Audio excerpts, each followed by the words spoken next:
Jules, j'ai lu un article intéressant sur le blog ce matin. Et voilà, elle s'était jetée à l'eau. Elle avait décidé que le mieux serait encore l'approche directe. Mhm. Il parlait du changement, ça devient de plus en plus populaire. Pas possible. Jules et Cléo avaient l'habitude de veiller quelques heures au lit dès que les gosses étaient endormis. Ils boudaient les programmes vidéo destinés à bercer les travailleurs après une dure journée, préférant consacrer leur temps à se mettre à jour dans leur lecture ou parler si l'un ou l'autre avait quelque chose à dire. Ces dernières années, ils avaient lu de plus en plus et parlé de moins en moins. Cléo se pencha par-dessus le berceau de plumes pour récupérer un paquet de fumettes. Elle en alluma une d'un coup d'ongle du pouce, en tira une bouffée, exhala un nuage de fumée lavande. Elle ramena ses jambes sous elle et s'appuya contre un mur. Je pensais simplement qu'on pourrait peut-être en parler, c'est tout. Jules reposa son livre. Très bien, mais parler de quoi? C'est pas un truc qui nous branche.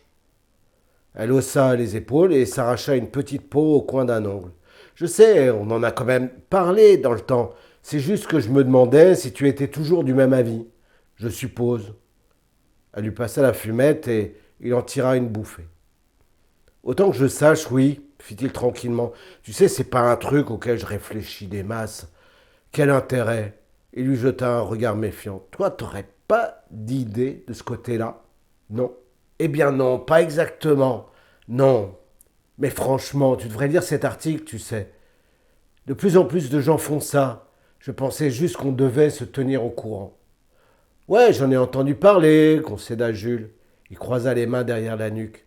Impossible de les distinguer, à moins que tu ne bosses avec eux, et qu'un beau matin, tu ne les retrouves avec un échange standard d'équipement. La première fois, j'ai plutôt eu du mal à m'y faire, maintenant c'est à peine si je le remarque. Idem pour moi. Il ne cause aucun problème, dit Jules, avec un air définitif. Il faut être tolérant. Ouais. Cléo fuma en silence durant quelque temps, laissant Jules retourner à sa lecture, mais elle se sentait toujours mal à l'aise. Jules? Quoi encore? Tu t'es jamais demandé quel effet ça pouvait faire? Il soupira et referma son livre, puis se tourna vers elle. Je te comprends vraiment pas ce soir.